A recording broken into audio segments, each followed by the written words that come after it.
Robertson. How are you doing, my friend?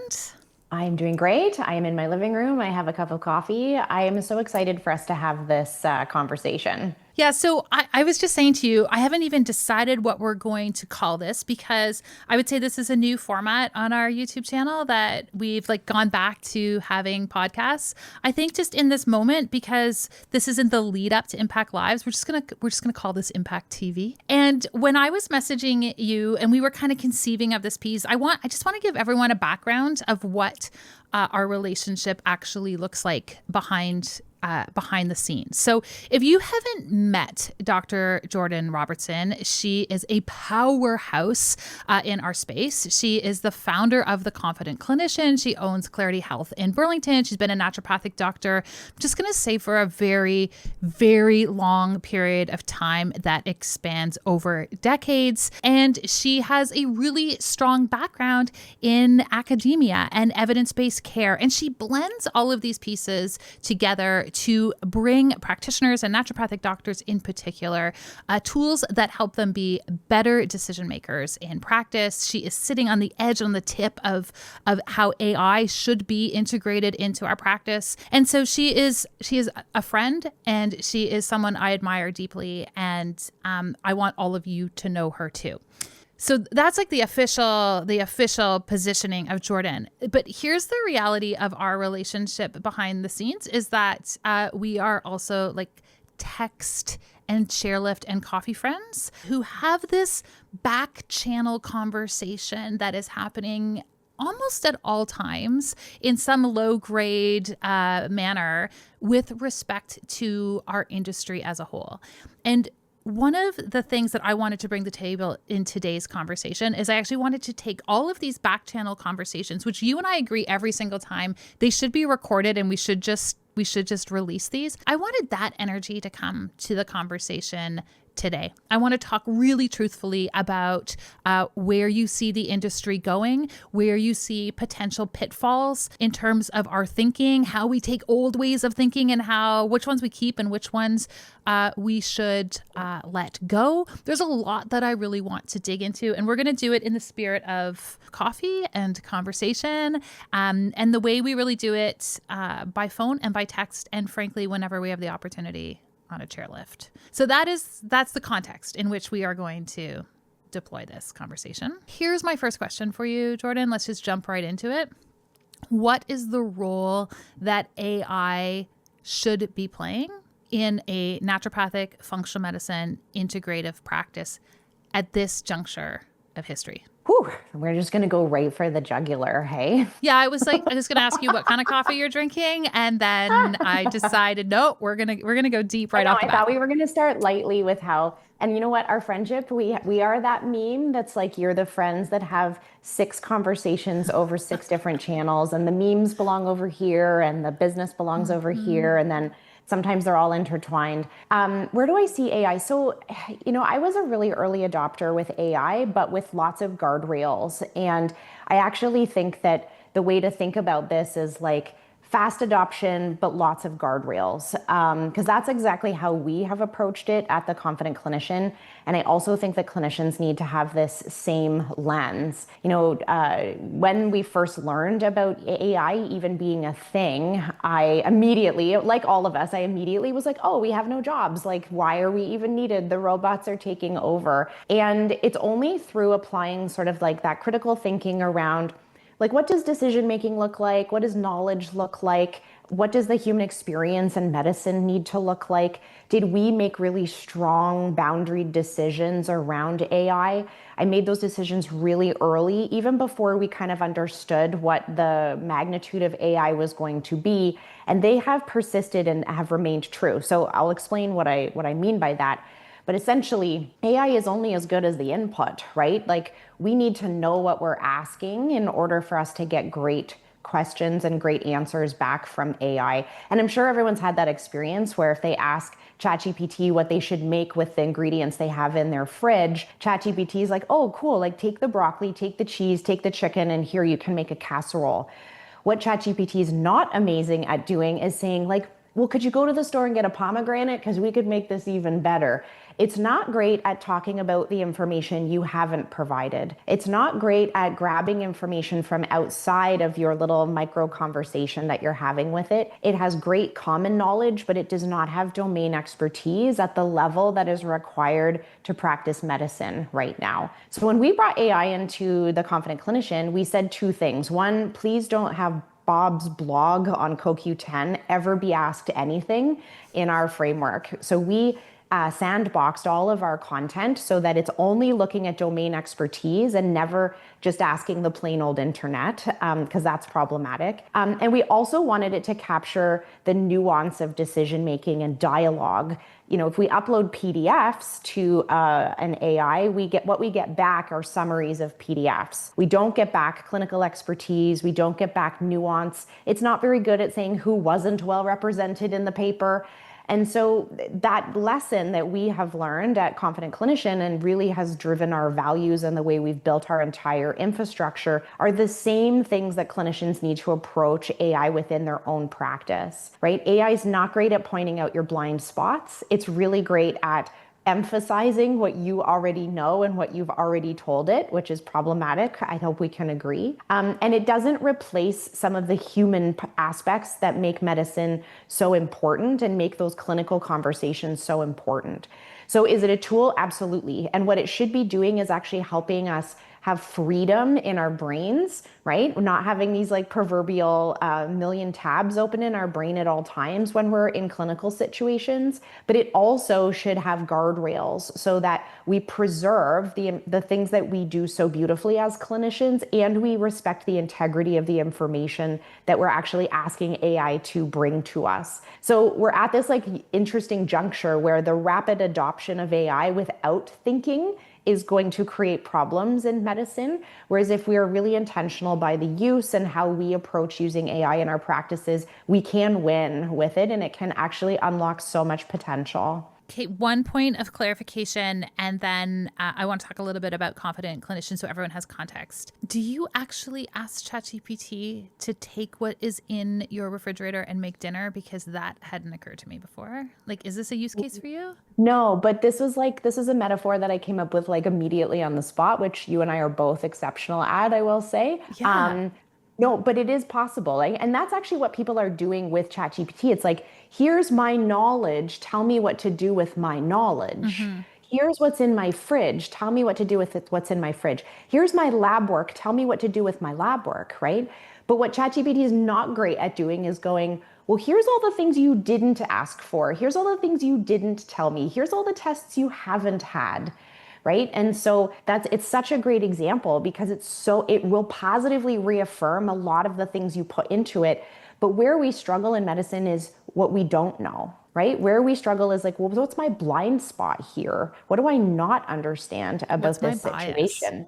What's my bias? This is another example of your Instagram feed, which if you looked at mine, the only thing on earth are like golden retrievers, capybaras, and weightlifting memes. If like your ChatGPT is also going to reinforce a lot of the things you put into it. So we're at this like interesting spot where bias is going to become even more emphasized because we can get that positive feedback, and it sounds awfully confident that you should make a casserole with what you've got, right? Oh yeah, totally reinforces that. I can picture individuals. Tony Robbins said the quality of your life is tied to the quality of your questions. And that is a quote that I remember hearing like 30 years ago. And it is oddly so prophetic as we're talking about AI in this particular moment. And if I'm a physician who's biased towards like antibiotics, what antibiotic do I give to this recurring UTI? Or I'm not thinking about what other things should I be talking to this patient about. We're going to see reinforcement on all sides and all lenses in all particular lanes. And I've said this before to our audience. I was like, look, we weren't good at research and integrative medicine before. Like, what makes us think that like a fast, confident sounding bot is going to make it better? No, all it's doing is making it faster and more accessible to get the information we already had. It's not able to go in there and say, oh, wait, like The nuance in this is that they needed to see the nutritionist 8 times in order to be successful. The nuance in this is that PCOS patients were not included in this study, right? Like that's missing in your basic ChatGPT discussion. One of our tech people that I really respect is like, Jordan, ChatGPT has great common sense.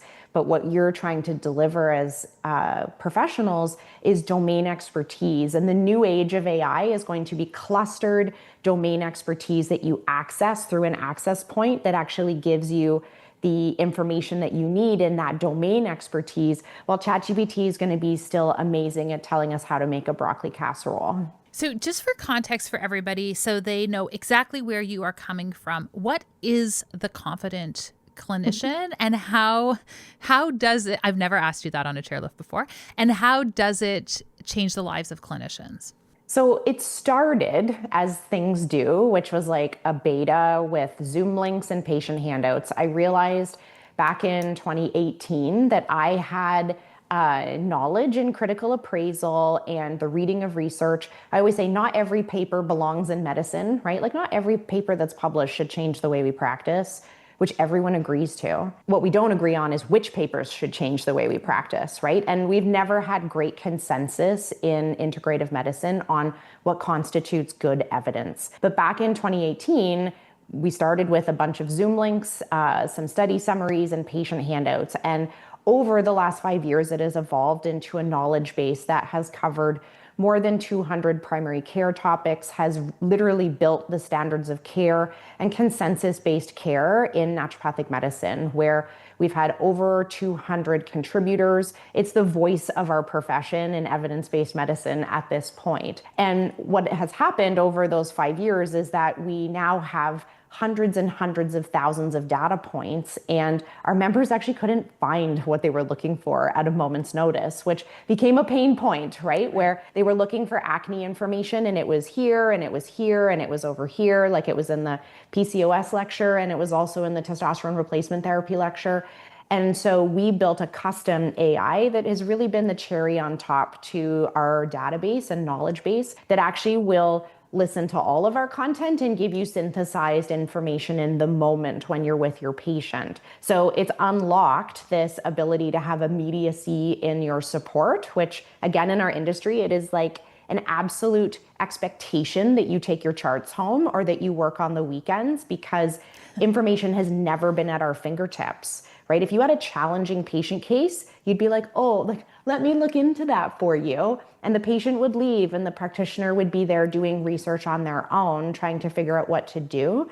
And we've created a level of immediacy for answers that maintains confidence with your patient. It allows you to execute at a fast pace in a visit. And then we've supported the clinicians with the back information so that they can deep dive, they can geek out on the content so that they develop a level of authority and expertise in their community. They're not just answering questions like transactionally, they actually link back to a reservoir of authority building information so that they can be the go-to expert in their community for primary care across hundreds of topics. So we've now grown into this massive community of practitioners and an entire ecosystem of supporting you in your practice. But our real goal is to free clinicians from the burden of that unpaid labor of doing research alone, and also to raise the profession to a standard of prescribing that we've never had before by providing you with those practice guidelines that you absolutely deserve as a naturopathic doctor. I want to come back to unpaid labor because this, I know we've chairlifted about this before,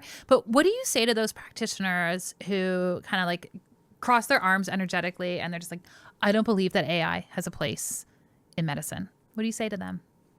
Well, in my experience in the last year has been fascinating. So when we implemented our AI initially, people were unsure of how to use it, right? So we could go into the back end and see what people were asking. I can't see who asked what, so don't worry, but we could see what people were asking. And in the beginning, people were like, menopause, right? Like, it's like, what would you like to know? And it's like menopause. And then the answer, like our poor chatbot, who I've yet to name, she was like, okay, well, that's a life stage. Like, what do you want to know about it? The questions were keyword based because again, This is what we were taught is keyword based thinking, keyword based searching. And over the last year, what has evolved for our clinicians, now people will be like, can you make me an image that showcases the difference between, blah, blah. And I'm like, whoa, whoa, whoa, like, no, we can't do that. But in just a short period of time, people have actually changed the way they ask their questions. And their questions are much more insightful. They're much more about, can you show me where I might have made a mistake? Can you highlight what I'll do in my second visit if this doesn't work? And they're actually asking better questions. And they have adopted that change in thinking in like a year. We've watched the evolution of our clinicians in less than a year to go from very transactional keyword search to dialoguing with content, which is just an incredible evolution. So I would say some of those people were standing like this a year ago saying, I don't know if I will use this feature, Jordan. I didn't ask for this feature, Jordan. And now we're at, more than 2,000 searches and retrievals a week in supporting clinicians in the moment. So if I can speak about my particular audience, is that the adoption has been rapid and they have improved in their use of it over the year. I mean, I will say that the same people that are standing like this probably also didn't want electronic medical records. And I'm sure that adoption has revolutionized their practice. I always want to know when the last time was someone's, deeply invested in technology to support their practice or their life. We didn't even know that existed before. And now when we think about, paper charts, it's like horse and buggy, right? And you would never go back to that. Especially if you love cars. Never. No, I wouldn't, because I like my car. But now you would think like, oh, it's so archaic to even imagine using paper charts. And yet it was a difficult adoption for us at the time. And this is the same. It's just a juncture point where technology is unlocking potential. It may feel like an obstacle to overcome, but it's going to feel the same, 2 years from now that we feel about paper charts. What do you say to your kids about AI at home? Like, I really struggle with the schools being in this existential crisis with respect to, oh my gosh, we can't deploy an education model the way we always had when kids have access to AI. And my really strong intuition around the fact that I want my kids to be masterful at how they engage and prompt with an AI tool. And I don't mean to jump like off the topic of clinicians, because we'll come back to this, but I think it just provides some insight around like your leadership brain with respect to AI. What do those conversations look like with your kids? Yeah, it's interesting because there are some academic topics that my children excel in, like gym. Oh yeah, that academic topic my kids have got going on too. Mm-hmm. And there are others that have been more challenging or have required a different strategy or more support in order for them to excel. And so we've used AI to help teach my kids in a different way than it was taught in the classroom, or to help me understand how to teach it actually. So we could take pictures of my son's linear regressions or whatever on earth that was last year and upload it to ChatGPT. And I could say, this is a concept I do not understand, and I'm trying to explain it to a grade 10, like help me. And it would give me the instructions for how to support him. And then him and I would work on it together. Similarly, my son is not particularly creative, which he knows. And so I'm able and willing to say that on camera. And we did the same thing with his English. Creativity is not my strong suit. Can you ask me some questions that might help me develop a creative through line in this story that I'm writing for English? Not, hey, can you write me the entire paper, right? Because we've been very clear that the learning is gone in that moment. But this is where I'm having a hard time. Can you give me some prompts, some questions, some thoughts? What am I missing in order for me to be able to do this on my own? And it gives brilliant suggestions, right? Like, okay, cool. You're not naturally creative. Could you describe this? How do you think the character's feeling? Can you inject some adjectives? And it gave some structure to a thought process that was not natural, right? For my son. It gave me a lot of structure for how to teach something that I was actually unfamiliar with, like math. And that's how we use it in our household. It's like, how can we use this as a teaching tool versus just to grab the answer? And I think there is a learning moment in there for the clinicians too, because really we're asking you to do the same thing, right? It's a tool to help you be a better person, clinician, learner.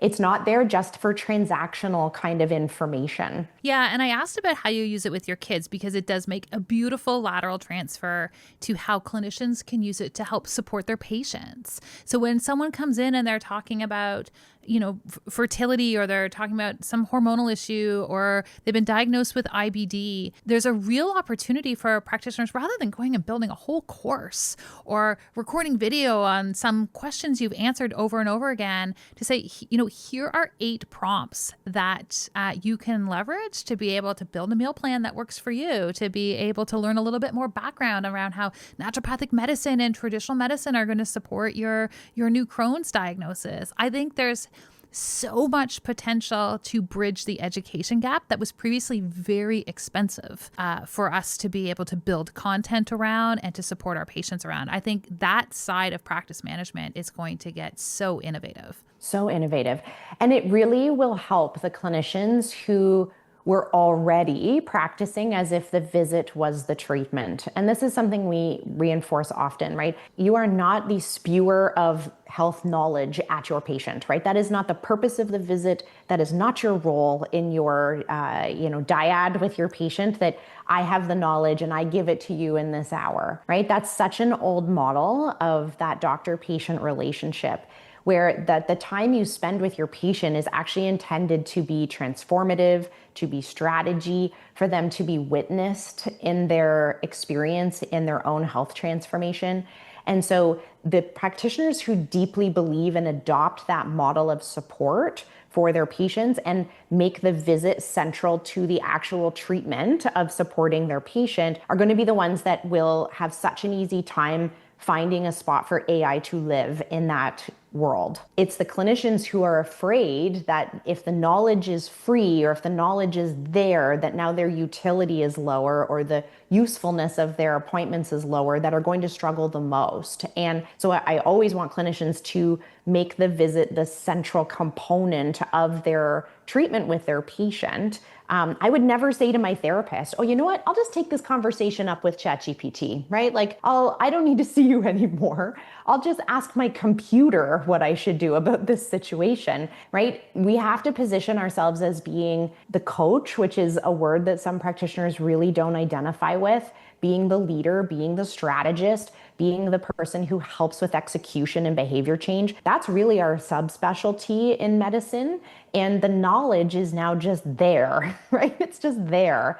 So I really hope that clinicians can embrace that, because if you can equip your patient with the prompts, right, that would be such a beautiful way for them to improve their compliance with what you're asking them to do. What pervasive ways of thinking in our profession and in our industry do you think are going to rapidly come up against this evolving world? One of them you mentioned, sort of the epidemic of unpaid work. One I'll just throw on the table that we can start to pickleball back and forth is this idea of like, I have to work really hard to justify emotionally getting paid for what I do. And I've seen a lot of people resistant to the AI piece because it's suddenly become easy. Like there's this reconciliation of like, I can't get paid. This is too easy. Like I don't even deserve it. There's a worthiness piece. There's a million of these. I know you've got a million of them and we can add to the list, but what are some of the thinking patterns that are really, really going to get confronted quickly? I think the idea of like the word accessibility has always been something that we have tried to reframe with our clinicians. We have this idea that accessibility means free. Accessibility means charity, right? Accessibility means donation. And that's not true, right? Accessibility means it is accessible. That's it, right? Like none of those other detractors are actually connected to the word accessibility. And so to make something available, meaning you as a profession to have time and space and a beautiful couch and a receptionist, there is a real cost to creating that accessibility, to creating the availability of you as a one-to-one practitioner who has all the infrastructure around them to be able to support that patient and what they're asking for. You don't And I say. think, yeah, you don't say. Shocking news over here. Breaking news on Impact TV. That when you're thinking about how do I make this accessible for my patient, the clinicians are starting with like, how do I race to the bottom on fees so that someone will buy it? And that is just the opposite way of thinking about accessibility, because embedded in the word accessibility has to be sustainability, because it is not accessible if it is not sustainable. And so when we look at practices that are undercharging, when we look at clinicians who, again, don't position the visit as part of the treatment, and they're like, oh, I'll see you after your specialist. I'll see you if you do this. I'll see you when you get your lab work. You are subtracting yourself from the equation of progress. And that idea of accessibility, I think, is such a mindset thing that we need to confront as an industry, that it is not accessible if it's not sustainable for you. It's mandatory for you to actually be paid well for your work, because that is what keeps it accessible. Yeah, and it's interesting because when you're caught in that cycle of I don't have enough money to invest, and the resentment that comes with it and the righteousness that comes with it, you also subtract in that existence the ability to be creative around how you can reach more people. And one of the things we've talked about forever at CBL and in my work, and I know you and I have talked about this too, is that you help more people by innovating your offer, not by lowering your price. The most expensive thing you deploy as a licensed practitioner is access to you. That's a truth. Like, that's not an opinion. That is just the most expensive part of your practice. And we need to build the economics around that side.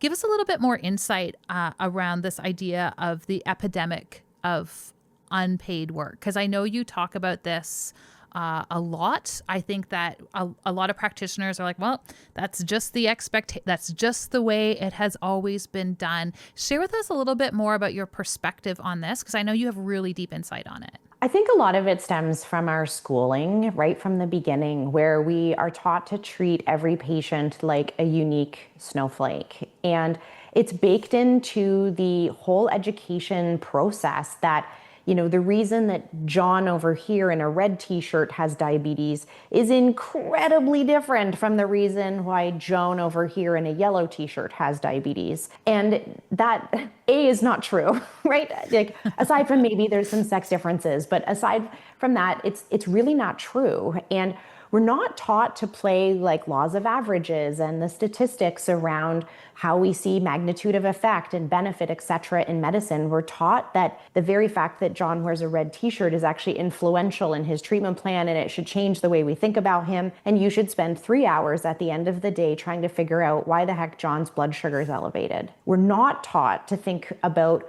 like basically en masse patient data. We're not taught to think about high volume practice. Which requires a totally different skill set to be in a high volume practice than it does to see one patient and go home and research about them. And so from the very beginning, we're taught that success and to justify the worth of seeing us has everything to do with how much time you spend on the patient, right? And not the outcome that we're trying to achieve. Whereas if we were gambling, and statistics in medicine is literally gambling, it's like saying you're gonna bet on the strongest horse, right? And if we lined up all these horses, you would pick the one that's won before. You would pick the one that wins every time, right? You would pick the one that everyone else has bet on. You wouldn't pick the one that's like over here in the corner because it has the same name as your grandmother, right? Like that's not how we make decisions in medicine. And yet in naturopathic school, we kind of are taught that way, right? That like, pick the one that feels good, pick the one that reminds you of your grandma, pick the one, right? That's how we make decisions often without having strong statistical background and strong evidence-based decision-making. So from the get-go, we're taught that your worth is coming from you digging into that person's life like a memoir and coming up with a treatment plan that also reads like a memoir.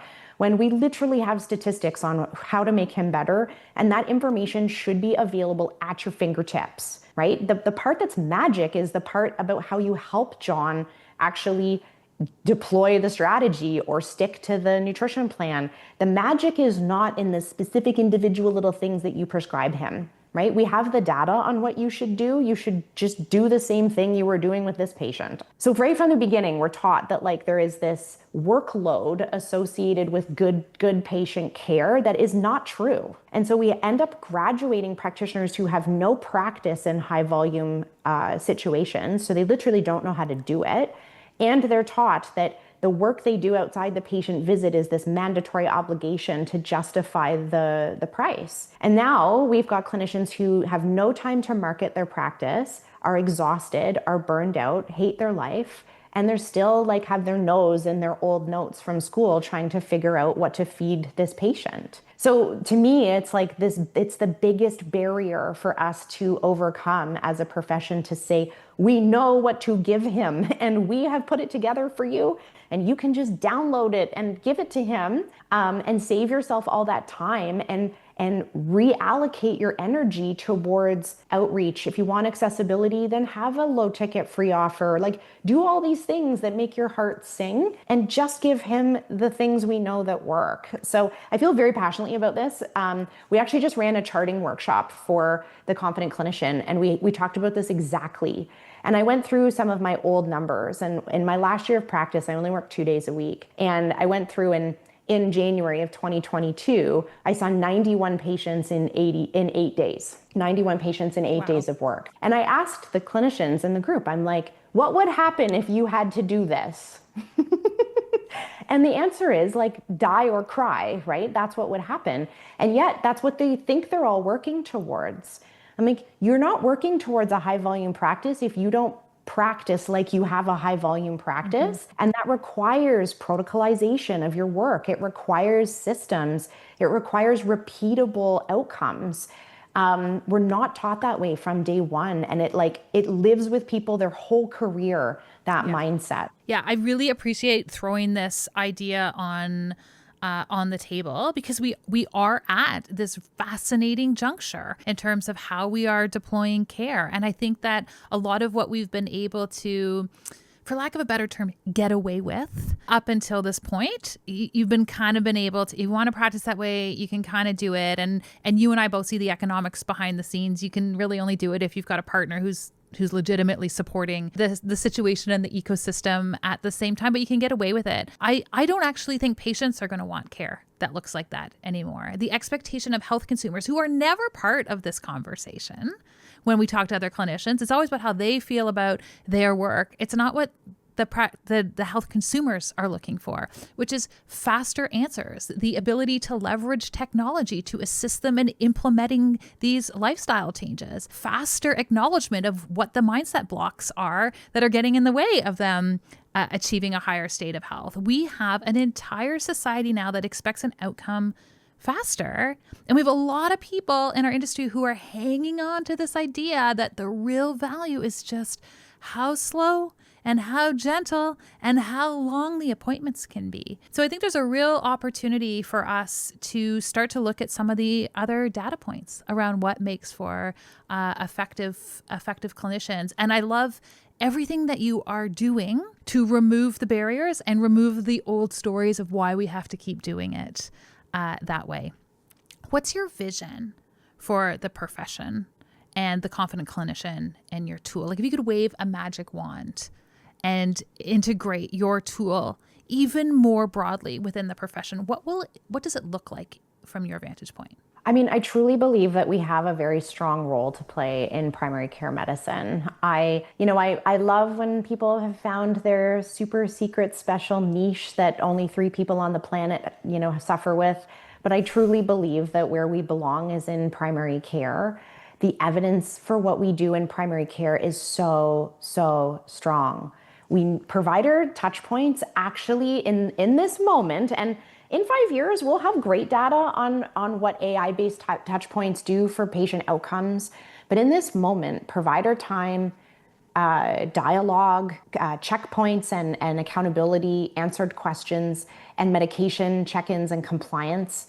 Those 5 things improve patient outcomes regardless of what we're talking about. If we're talking about osteoporosis or we're talking about gout, literally doesn't matter. The longer the time is you have with your doctor, the more often you see them. If they ask you and check in whether or not you're doing the stuff they asked you to do, all of these things improve patient outcomes, and there is no room for any of this in the conventional system. Patients cannot ask their questions. They cannot get an appointment if they want one. No one asks them how they're doing. So we have such an opportunity to be the relationship manager of people's healthcare. Whether you're the one deploying the primary intervention or not, you being the central piece of primary healthcare delivery, I truly believe that this is where we belong. We are behavior change experts. Whether you identify that way or not, you spent your whole career trying to get people to do something. Surgeons are not behavior change experts, right? They get to do the work on the patient while they are asleep. We have this incredible, difficult job where our outcomes hinge on our patient taking it home and executing it themselves. Right? Like, we're one of the only areas of medicine where our entire success hinges on behavior change, which has made us all good at it. I think we can be better, but it's made us all good at it. And so imagine if we were positioned as part of every health change that needed to be made with a patient, if we were part of every healthcare team, the deployment of every patient strategy, because that's where we belong, truly. But only if we're willing to play the game. And by game, I mean elevating our standards of practice to a level where we speak the same language as conventional care. We go to bat for conventional care options when they are the best option, right? That we support co-management versus us versus them style management, which many clinicians still live in that sandbox. I truly believe that we should be the central point of healthcare, but only if we're willing to accept the responsibility that comes with that level of power. And what that requires is a complete upgrade of the way that we practice to be more evidence-based. I adore you and your vision for naturopathic medicine and how technology is going to change it. This would literally be the point. I feel like this would be where we get off the chairlift and we would go around. And then you do the black and I do the green. Well, and then we meet at the bottom and we just like pick up and we care. It's like when Instagram runs out at the minute, we'll be mid-sentence and we go around and we ski in Ontario, which is why a minute later we start the process again. Jordan, just so that everyone has this context. So one, you are our title sponsor for Impact Lives. And what is so special to me about this is that you went from like being in the audience at Impact Lives to joining our clinician code. And now you're just like engaging in this stratosphere of impact. I want to thank you for that piece. I want to thank you for being involved in that context. And I also want to give all of our audience and all of our attendees who are coming to Impact Lives a little bit of a hint in terms of the content and teachings that you're going to be providing at our upcoming event. Do you want to just like tease out a little bit about what is in store? Well, my goal is for people to feel confident and happy with technology in their practice and to understand how to leverage AI-based clinical decision-making in their practice to avoid some of those pitfalls that we talked about earlier, right? Like, what are the guardrails that you need to put up and how do you actually use this to gain that time back? It's funny, I find that time is a commodity that most clinicians they don't actually value because they didn't realize they could, right? We often sort of imagine that we are stuck in chart hell and chart jail with our patients and they don't see a way out. And so when we say we save clinicians 5 hours a week, I don't think they believe it. Like that is our value proposition. And I honestly don't think that clinicians believe it because they're like, well, that can't be true. That can't be possible that I would gain back that much time. And so we're going to talk about that like, what does that look like from like a workflow perspective and how do you gain back hours by using technology so that it's highly practical, but also so that, you understand what those guardrails need to be so that you don't make mistakes. I think we're going to see lots of precedent over the next year and a half around medical decision-making that's made through AI-based systems. And I want you to be on the right side of that discussion. So we're going to be talking about all of those things. Amazing. I cannot wait. In anticipation of Impact Live. So Jordan's going to be speaking on day 2 of the event. I haven't decided whether we're going to tell all of you the exact time. So you'll see her on day 2. But in the meantime, where can we send people to learn more about Confident Clinician, to be able to watch you lifting heavy weights on Instagram? Like where are we directing people for all the behind the scenes and then the real life action of Confident Clinician? Yeah, the best place to check out Confident Clinician is at confidentclinicianclub.com. And we go through all the use cases, whether you're a clinic owner or an associate, whether you have a niche-based practice or you don't, and walk through what that value proposition is for the technology, why it would alleviate all the headaches in your life, gain you back those 5 hours, whether you believe me or not. It's a really great place to start. And we have lots of resources there that you can download as well. Lots of articles with quick implementable clinical pearls. And then of course you can always book a one-on-one walkthrough with our sales team right from the website as well. You can find me on Instagram, and I am a prolific Instagrammer at Dr. Jordan ND. So Dr. Jordan ND. And yes, my mediocre master's weightlifting is there, as well as my very green skiing is there. And some of our podcast discussions. We just launched a brand new podcast called The ND Gap, where we're talking through all of the challenges in industry, including clinical. So if you're, hungry for clinical inspiration, that's a great place to go as well. Amazing. Thank you, my friend. It's always a pleasure to see you. Thank you.